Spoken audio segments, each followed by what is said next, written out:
Hey everyone, welcome or welcome back to this learning platform. Let's rise. And this is Avinash here. And I hope you all are doing good. So आज की जो हमारी class है वो CDP की class है.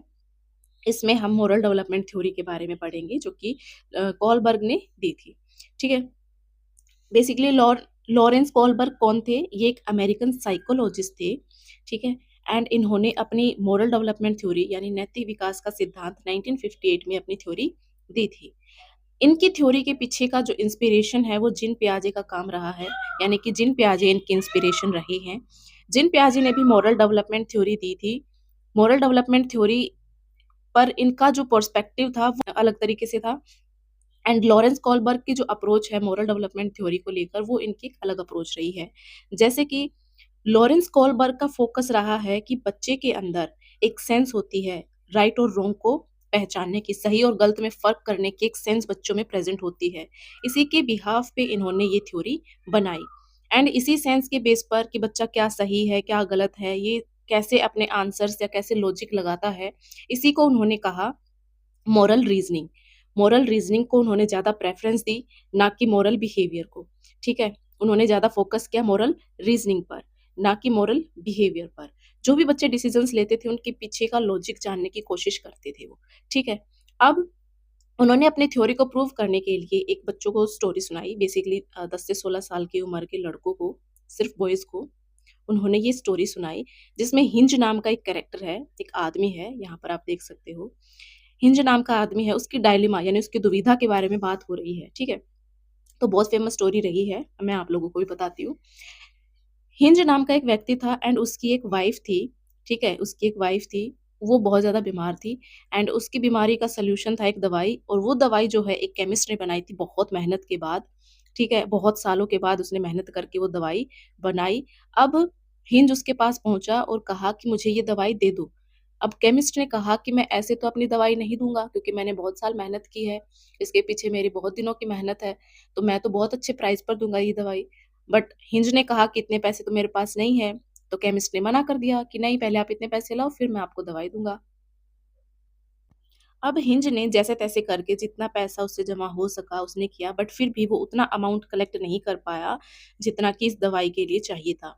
तो अब क्या सोचता है, हिंज के दिमाग में ये बात आती है कि अगर वो दवाई नहीं ली तो उसकी वाइफ मर जाएगी, और वो अपनी वाइफ को खोना नहीं चाहता था. इसलिए वो रात को जाकर के केमिस्ट की शॉप में जाकर के क्या करता है, दवाई को चुरा लेता है. ये देखो यहाँ पे चुरा कर भाग रहा है. ठीक है. और ये दवाई को चुरा लेता है. तो स्टोरी सिर्फ इतनी ही है कि वो दवाई को चुरा लेता है. अब बच्चों से यहाँ पर बहुत सारे क्वेश्चंस पूछे गए कि आप बताओ हिंज ने सही किया या नहीं किया. अब कुछ बच्चों ने कहा कि हाँ, उसने सही किया, अगर वो दवाई नहीं चुराता तो उसकी वाइफ मर जाती. कुछ बच्चों ने कहा कि चोरी करना तो गलत बात है. ठीक है. तो इस स्टोरी के बेसिस पर जो कोलबर्ग है उसने डिफरेंट टाइप ऑफ क्वेश्चंस बच्चों से पूछे, एंड सिर्फ बॉयज़ से पूछे. ठीक है. सिर्फ लड़कों से पूछे. लड़कियों का इसमें कोई रोल नहीं रहा. इसीलिए इनकी थ्योरी को क्रिटिसाइज़ भी किया गया. ठीक है. तो इन्होंने सिर्फ लड़कों से पूछा एंड लड़कों ने अपने-अपने पॉइंट ऑफ व्यू से इसके आंसर दिए, एंड उसी के हिसाब से इन्होंने ये थ्योरी बना दी. ठीक है. अब जो हमारी मॉरल डेवलपमेंट थ्योरी है, इसमें कुछ की पॉइंट्स आते हैं. की पॉइंट्स जैसे कि जैसे हमने जिन पियाजे की क्लास में पढ़ा था कि उन्होंने स्कीमा पर बात की, उन्होंने एडेप्टेशन पर बात की, उन्होंने एसिमिलेशन पर बात की, उन्होंने अकोमोडेशन पे बात की, कुछ की टर्म्स दिए थे वहाँ पर, राइट?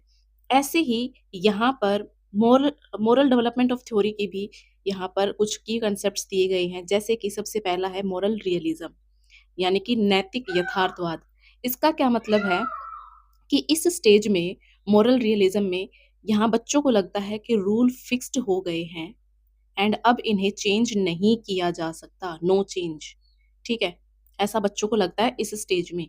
यानी जब मोरल रियलिज्म जहाँ जिस स्टेज में होगा बच्चों में, उनको लगता है कि रूल फिक्स्ड होते हैं और उनमें अब कोई चेंज नहीं हो सकता.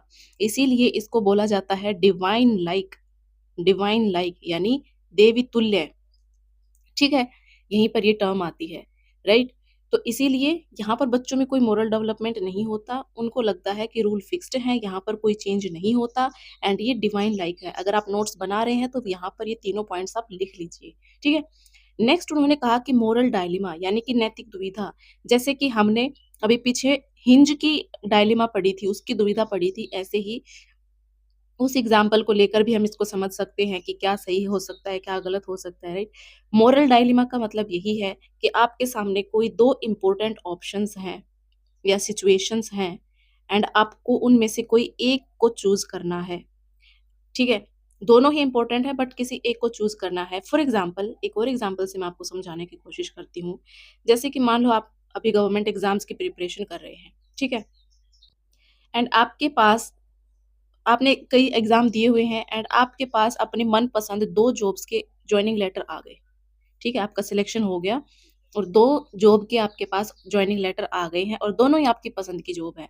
अब इस सिचुएशन में आपके अंदर भी क्या होगा डायलेमा प्रेज़ेंट होगा, दुविधा आ जाएगी कि अरे भाई अब मैं क्या करूँ? दोनों ही मेरी पसंद की जॉब है, कौन-सी वाली जॉइन करूँ?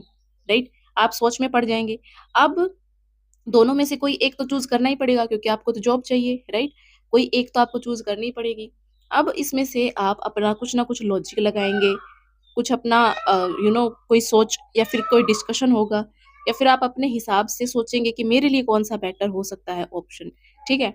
तो वहाँ पर आपने जो भी लॉजिक लगाया यानी आपने एक मोरल रीज़निंग वहाँ पर लगाकर अपनी एक जॉब आपने जॉइन कर ली। मान लीजिए आपने अपनी ये वाली जॉब जॉइन कर ली, ठीक है? तो वहाँ पर आपने क्या यूज़ किया अपना नैतिक तर्क यूज़ किया यानी मोरल रीज़निंग आपने वहाँ पर की और एक जॉब को आपने डिसाइड कर लिया कि मैं ये जॉइन करूँगा क्योंकि ये मेरे घर के बिल्कुल पास में है एंड सैलरी भी उतनी ही है एंड मैं अपनी फैमिली के पास भी रह पाऊँगा, right?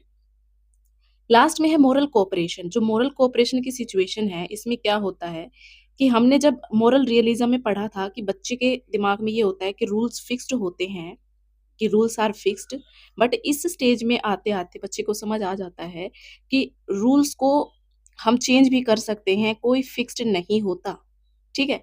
Rules can be changed और कब चेंज किए जा सकते हैं, जब हमें उसका करेक्ट रीज़निंग पता हो। यानी उसका हमें ये पता हो कि उसका इंटेंशन कैसा है। ये हमें जैसे कि हम रूल कब फिक्स कर सकते हैं, फॉर एग्ज़ाम्पल हमें जैसे पता है कि ट्रैफिक सिग्नल पर लाइट होती हैं, रेड, येलो एंड ग्रीन। हमें पता है कि जब रेड लाइट होती है तो हमें रुकना होता है, ठीक है? ग्रीन लाइट पर हमें चलना होता है। बट एक इमरजेंसी है, एक एम्बुलेंस जा रही है, रेड लाइट है बट वो रेड लाइट को तोड़ देती है, लाइक क्रॉस कर जाती है फिर भी। तो क्या इस सिचुएशन में रूल्स को फिक्स्ड रखना ही ज़रूरी है कि नहीं-नहीं इसने तो रूल ब्रेक किया है, इसको पनिशमेंट देना चाहिए, राइट? तो इस सिचुएशन में यहाँ इस स्टेज तक आते-आते इतना अ मोरल डेवलप हो जाता है बच्चे में कि वो बता सकता है कि नहीं, एम्बुलेंस इमरजेंसी में थी, जल्दी जा रही थी क्योंकि उसमें कोई पेशेंट था जिसकी जान खतरे में थी। तो किसी ट्रैफिक रूल सिग्नल से ज़्यादा इम्पोर्टेंट किसी की लाइफ है, राइट?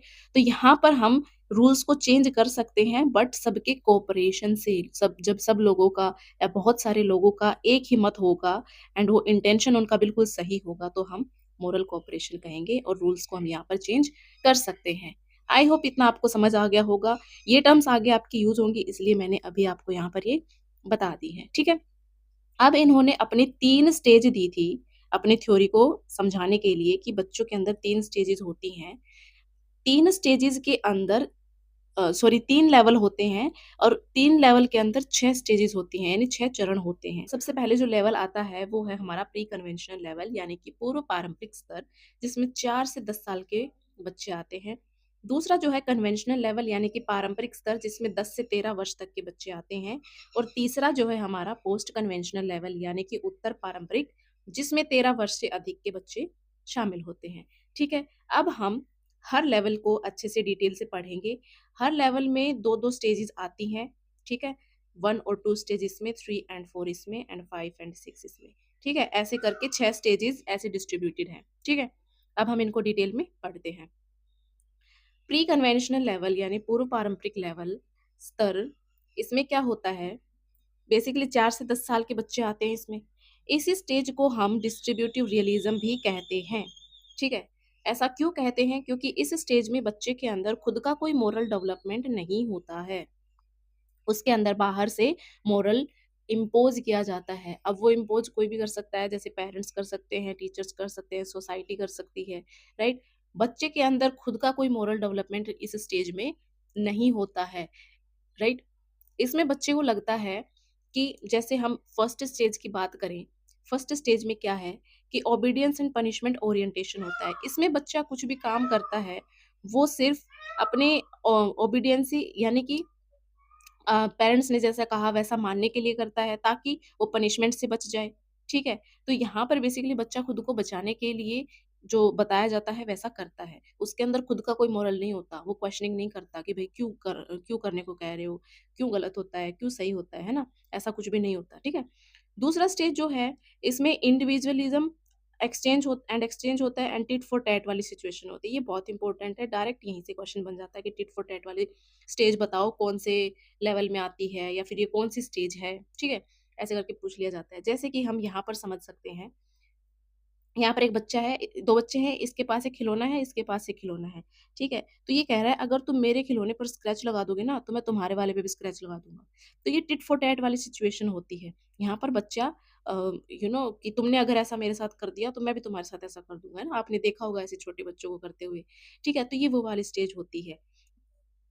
नेक्स्ट हम देखें हमारा कन्वेंशनल लेवल की बात करें, कन्वेंशनल लेवल में क्या बताया था, यहाँ पर 10 से 13 साल के बच्चों के बारे में बताया है। 10 से 13 साल के बच्चे इनके अंदर आ जाता है मोरल रियलिज़्म, इस स्टेज को हम मोरल रियलिज़्म भी कह सकते हैं एंड इनके अंदर मोरल रियलिज़्म आ जाता है। यहाँ पर भी बच्चे क्वेश्चनिंग नहीं कर पाते, इस स्टेज तक भी उनके अंदर इतना मोरल डेवलपमेंट नहीं होता है एंड इनके अंदर इतनी थिंकिंग नहीं होती, मतलब बियॉन्ड थिंकिंग जाकर ये नहीं सोच पाते हैं। इनको जैसा बताया जाता है वैसा ये फ़ॉलो कर लेते हैं, ठीक है? इस स्टेज में क्या होता है, जो हमारी थर्ड स्टेज होती है, गुड इंटरपर्सनल रिलेशनशिप्स यानी कि अच्छे व्यक्तित्व संबंध। इसमें क्या होता है कि बच्चा गुड गर्ल, गुड बॉय वाली सिचुएशन में होता है, ठीक है? स्टेज नंबर 3 एंड यहीं से क्वेश्चन भी बनता है कि गुड गर्ल और गुड बॉय वाली सिचुएशन कौन से स्टेज में होती है। तो यहाँ पर गुड गर्ल और गुड बॉय बनने के चक्कर में वो प्लीज़ करते हैं अपने से बड़ों को या फिर अपने टीचर को, है ना? कि मैं ऐसे कर लेता हूँ फिर टीचर ना मेरे को प्रेज़ करेंगे, ठीक है? मेरे को ना ऐसे शाबाशी देंगे कि मैं अच्छा हूँ, मैं अच्छी हूँ, ठीक है? तो ये वो वाली सिचुएशन है। 4th स्टेज आती है, 4th स्टेज में लॉ एंड ऑर्डर ओरिएंटेशन होता है, कानून और व्यवस्था अभिविन्यास। जैसा कि आप इधर पिक्चर में देख सकते हो, देखो यहाँ पर गुड बॉय और नाइस गर्ल ओरिएंटेशन होता है, ठीक है? यहाँ पर ये अच्छे बनने की कोशिश कर रहे हैं दोनों, एक-दूसरे को प्लीज़ करते हैं कि भई मैं सबको पसंद आऊँ, मैं ना सबको चॉकलेट्स देता हूँ ताकि मेरे को सब पसंद करें, है ना? मैं टीचर को जाके ना ये वाला पेन दूँगा ताकि टीचर ना मेरे को शाबाशी दे, है ना? तो ये वो वाली सिचुएशन होती है। लॉ एंड ऑर्डर्स एक्सचेंज की बात करें तो इसमें क्या होता है कि बच्चे के अंदर इतनी समझ नहीं होती है कि जैसा कि हमने उसका एम्बुलेंस का एग्ज़ाम्पल दिया था, ठीक है? कि रूल्स बना दिए हैं, उनको फ़ॉलो करना है। तो यहाँ पर बच्चों को लगता है कि भई कुछ भी हो जाए रूल्स को फ़ॉलो करना ही है, ठीक है? Follow rules to maintain society कि यहाँ पर कुछ भी हो जाए रूल्स को फ़ॉलो करना ही है। यहाँ पर उनके अंदर मोरल रीज़निंग नहीं डेवलप हुई होती है, ठीक है? तो यहाँ पर रियलिज़्म का हमने मतलब बताया था कि rules can not be changed, यहाँ पर रूल फिक्स्ड होते हैं, तो इस स्टेज में बच्चों की सोच यहीं तक होती है, यहीं तक इनकी रीज़निंग होती है, ठीक है? इतना समझ आया? डायरेक्ट यहीं से क्वेश्चंस बनते हैं, इसमें ज़्यादा डीप में क्वेश्चंस नहीं बनते। डायरेक्ट आपको एक एग्ज़ाम्पल देके पूछ लेंगे कि ये कौन से स्टेज में आता है, जैसे कि हम आगे क्वेश्चन सॉल्व करेंगे, आपको समझ आ जाएगा अच्छे से, ठीक है? लास्ट स्टेज है हमारी पोस्ट कन्वेंशनल लेवल यानी कि उत्तर पारंपरिक स्तर जिसमें 13 वर्ष से अधिक के बच्चे आते हैं। यहाँ पर इनके अंदर मोरालिटी डेवलप हो जाती है, ठीक है? जब 13 वर्ष के बच्चे हो जाते हैं, इससे अधिक हो जाते हैं, यहाँ पर 10 से 15% बच्चों में मोरल डेवलपमेंट हो जाता है, ठीक है? बिकॉज़ अब ये अडल्ट अडल्ट वाली स्टेज में जा रहे हैं, एडोलसेंस वाली स्टेज से निकल के अडल्ट वाली सिचुएशन में जा रहे होते हैं, ठीक है? तो अब इनके अंदर मोरालिटी डेवलपमेंट हो जाता है, ठीक है? स्टेज नंबर 5 आती है इसमें जिसमें सोशल कंस्ट्रक्ट ओरिएंटेशन की बात है यानी सामाजिक अनुबंध अभिविन्यास की बात है। इसमें क्या कहता है बच्चे अब इनके अंदर मोरालिटी डेवलप हो गई है तो ये बता रहे हैं कि भाई सोसाइटी ने जो रूल्स बनाए हैं ना उनको हम चेंज कर सकते हैं। ठीक है? कि अगर उनका कहना है कि पहले जैसे था कि लड़कियों को पढ़ने नहीं देते थे, बट धीरे-धीरे पता चला कि भई सबको पढ़ाना ज़रूरी है, चाहे लड़का हो, चाहे लड़की हो। धीरे-धीरे फिर उसका अपोज़ किया गया, फिर लड़कियों को पढ़ने के लिए भी अपॉर्च्युनिटीज़ मिली, ठीक है? तो ये क्या है? ये एक सोशल कॉन्ट्रैक्ट ओरिएंटेशन ही है, ठीक है? कि भई पहले से रूल्स बनाए गए हैं, उनको हम चेंज कर सकते हैं क्योंकि वो गलत है, उसमें चेंज होना चाहिए, ठीक है? इस तरह से हम यहाँ पर इस स्टेज में समझते हैं। एम्बुलेंस का एग्ज़ाम्पल लेके हम समझे तो जैसा कि बताया कि अगर उसने रेड लाइट क्रॉस कर दी तो इट्स ओके भाई, किसी की जान ज़्यादा इम्पोर्टेंट है ना कि रेड लाइट, ठीक है? ऐसी सिचुएशन में हम ऐसा कर सकते हैं। तो ये हमारा आ जाता है स्टेज नंबर 5 में। स्टेज नंबर 6 जो है वो यूनिवर्सल एथिकल प्रिंसिपल है, सार्वभौमिक सिद्धांत अभिविन्यास है, ठीक है? इसमें क्या होता है, ये सबसे अलग स्टेज होती है। इसमें एक इंसान के पर्सनल जो थॉट्स हैं, वो अपने थॉट्स पर, अपने उसूलों पर इतना फ़ॉलो अप करता है कि उसको सोसाइटी क्या कह रही है, बाकी लोग क्या कह रहे हैं, उससे कोई मतलब नहीं बनता है, ठीक है? फॉर एग्ज़ाम्पल जैसे महात्मा गांधी थे, अगर हम महात्मा गांधी की बात करें, तो उन्होंने अपने ही उसूलों पर चलने का निर्णय लिया था। वो अपने ही के अहिंसा के रास्ते पर चलो, ठीक है? अब जैसे भगत सिंह थे, भगत सिंह को पता था कि भई तुम ब्रिटिशर्स के अगेंस्ट लड़ रहे हो तो तुम्हारी जान नहीं बख्शी जाएगी। बट फिर भी उनको पता होते हुए भी उन्होंने अपने ही उसूलों पर चलने का सोचा ताकि देश को आज़ादी दिलवा सकें। ठीक है? तो ये वाली जो एक्सट्रीम सिचुएशन होती है, लाइक यहाँ तक बहुत ही कम लोग पहुँच पाते हैं। तो ये हमारी लास्ट स्टेज होती है, जो कि हमारी यूनिवर्सल एथिकल प्रिंसिपल पे बेस्ड होती है। ठीक है? तो बस यही हमारे 6 स्टेज और 3 लेवल थे। अब हम कुछ प्रीवियस ईयर क्वेश्चंस करते हैं इसके। क्वेश्चंस करेंगे तो आपको समझ आएगा कि क्वेश्चंस किस तरह पूछे गए हैं और आप इनको कर पा रहे हो कि नहीं। ठीक है? जैसे कि पहला क्वेश्चन है, ये हमारा है PRT level and TGT level दोनों में पूछा गया है। ये देख लो आप, अलग-अलग टाइम पर पूछा गया है, ठीक है? पहला क्वेश्चन है, a child thinks if I am honest my parents will be proud of me. कह रहा है कि अगर यदि मैं ईमानदार हूँ, तो मेरे माता-पिता मुझ पर गर्व करेंगे। तो कॉलबर्ग के अकॉर्डिंग बच्चे की कौन-सी स्टेज है? मैंने बताया था यहाँ पर देखो समझने की कोशिश करो कि यहाँ पर बच्चा पेरेंट्स को प्लीज़ करने की कोशिश कर रहा है, उन्हें खुश करने की कोशिश कर रहा है, उनका फेवरेट बनने की कोशिश कर रहा है ना? तो ये कौन-सी सिचुएशन होगी? Nice and good girl, good boy, nice girl orientation वाली ये हमारी स्टेज होगी। कौन-सी स्टेज थी ये? स्टेज नंबर आप मुझे कमेंट करके बताओ, कौन-सी स्टेज में हमने ये पढ़ा था, ठीक है? अगला क्वेश्चन देखते हैं। क्वेश्चन नंबर 2 ये भी हमारा प्रीवियस ईयर क्वेश्चन है, ये पीएचडी का है, ठीक है? Which psychologist criticised Kohlberg theory for being gender biased and ignoring the ethics of care, ठीक है? कोलबर्ग के सिद्धांत की आलोचना की, यह लिंग पक्षपाती और देखभाल की नैतिकता की उपेक्षा करता है। मैंने बताया था ना जब हिंज डायलेमा वाली स्टोरी बताई थी कि उन्होंने सिर्फ लड़कों को सुनाया था एंड इनकी थ्योरी को, इस थ्योरी को क्रिटिसाइज किया गया था। तो उसका मैंने वहाँ पर नाम नहीं बताया था क्योंकि आगे क्वेश्चन में मैंने ये नाम डाला हुआ था। अगर आपने पहले से कहीं पढ़ा होगा तो आप इसका आंसर कर पाएँगे। बट अभी हम डिटेल में समझते हैं कि इनकी थ्योरी को क्रिटिसाइज़ इसलिए किया गया क्योंकि जो हमारी इसका आंसर है कैरल गिलिगिन, ठीक है? ये एक फीमेल थी, ये भी एक साइकोलॉजिस्ट थी एंड इन्होंने इनकी थ्योरी को क्रिटिसाइज़ किया क्योंकि इनका कहना था कि ये जेंडर बायस्ड थे। इन्होंने सिर्फ लड़कों को सुनाया स्टोरी, लड़कियों को क्यों नहीं सुनाया? भई लड़कियों को भी सुनाते एंड उनका भी कुछ न कुछ पर्सपेक्टिव निकल के आता है, जो बात बिल्कुल सही है कि आपको दोनों जेंडर की सिचुएशन को सुनना चाहिए था, समझना चाहिए था, फिर अपनी थ्योरी देनी चाहिए थी, राइट? क्योंकि लड़कियों का सोचने का पर्सपेक्टिव थोड़ा अलग होता है और लड़कों का सोचने का पर्सपेक्टिव थोड़ा अलग होता है, राइट? तो इनको क्रिटिसाइज़ किया गया था, इसका आंसर होगा हमारा कैरल गिलिगन, ठीक है? नेक्स्ट क्वेश्चन देखते हैं, क्वेश्चन नंबर 3 ये हमारा पीआरटी का है। In which stage of Kohlberg theory does the child show tit for tat? देखो, अब पीजीटी में देखो कैसा क्वेश्चन पूछा कि हिंज डायलेमा के बारे में स्टोरी पढ़ी है, बट क्रिटिसाइज़ किसने किया? डीप क्वेश्चन हो गया ना थोड़ा-सा। ऐसे पीआरटी में सीधे क्वेश्चन पूछे जाते हैं डायरेक्ट। लाइक आपने अगर पढ़ा है तो डायरेक्ट क्वेश्चन आपसे पूछा जाएगा। जैसे कि इसमें पूछा है कि बच्चा टिट फॉर टैट की सिचुएशन में है। ठीक है? टिट फॉर टैट कौन से स्टेज में आएगा? स्टेज नंबर 2 में आएगा। ठीक है? तो इसका आंसर हो जाएगा हमारा स्टेज नंबर 2 यानी कि इंडिविजुअलिज्म वाली स्टेज जो है हमारी वो इसका आंसर हो जाएगा। ठीक है? नेक्स्ट क्वेश्चन देखते हैं, क्वेश्चन नंबर 5 इसमें इसमें क्या पूछा गया है? According to Kohlberg, the thinking process involved in judgments about questions of right and wrong. हमने सबसे पहले यही चीज पढ़ी थी कि कोलबर्ग ने किस पर फोकस किया था? राइट एंड रॉन्ग, कि बच्चों के अंदर जो रीजनिंग है, वो राइट और रॉन्ग करने वाली रीजनिंग है, वो कैसे आती है, वो कैसे लॉजिक लगाते हैं, वो जानने के लिए ज्यादा क्यूरियस थे। तो इसका आंसर हमारा क्या हो जाएगा? Moral reasoning. रियलिज्म में क्या था कि भाई रूल्स फिक्स्ड होते हैं, यहाँ बच्चे के अंदर कोई मोरल डेवलपमेंट ही नहीं होता है। कोऑपरेशन में ये होता है कि बच्चा इस स्टेज में ये बता सकता है कि ये रूल्स बनाए गए हैं, इनको हम चेंज कर सकते हैं। मोरल डायलेमा में यही होता है कि कोई 2 सिचुएशन सामने होती हैं और उसमें कन्फ्यूज़ होता है कि कौन-सा वाला मुझे चूज़ करना चाहिए, ठीक है? लास्ट क्वेश्चन जो है आज का हमारी इस क्लास का है, वो हम करते हैं, rules are absolute and must be followed to maintain social order, this belief belongs to which stage? देखो, नियम पूर्ण है, मैंने अभी रूल्स बताया पिछले क्वेश्चन में, ठीक है? एंड मस्ट बी फॉलोड, और ये मेंटेन करने ही चाहिए।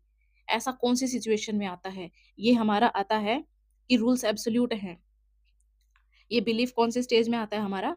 Stage number 4, law and order, कानून और व्यवस्था वाले स्टेज में, कि भाई रूल्स तो बना दिए गए हैं, ये फॉलो ही होने चाहिए। देखो जैसे कि मैं आपको अभी दिखाती हूँ, ये देखो यहाँ पर लॉ एंड ऑर्डर, है ना? कि रूल्स तो भाई बन गए हैं एंड ये तो फॉलो होने ही चाहिए, चाहे कुछ हो जाए। ये हमारी स्टेज होती है जिसमें बच्चे 13 साल तक की उम्र के बच्चे होते हैं, 10 से 13 साल वाले, ठीक है? तो ये हमारा आंसर हो जाएगा। तो इसी के साथ हमारी आज की क्लास को हम यहीं पर खत्म करते हैं, समापन करते हैं इसका। ये पीजीटी में भी पूछा गया है, टीजीटी में भी पूछा गया है, ये देख लो क्वेश्चन बहुत बार, कंसेप्ट यही है जो रिपीट हुआ है, ठीक है? ये वाले क्वेश्चन।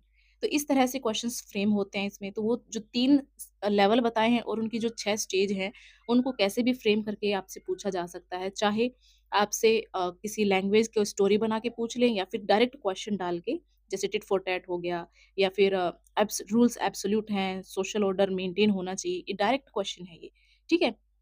तो इस तरह से क्वेश्चंस पूछ लिए जाते हैं।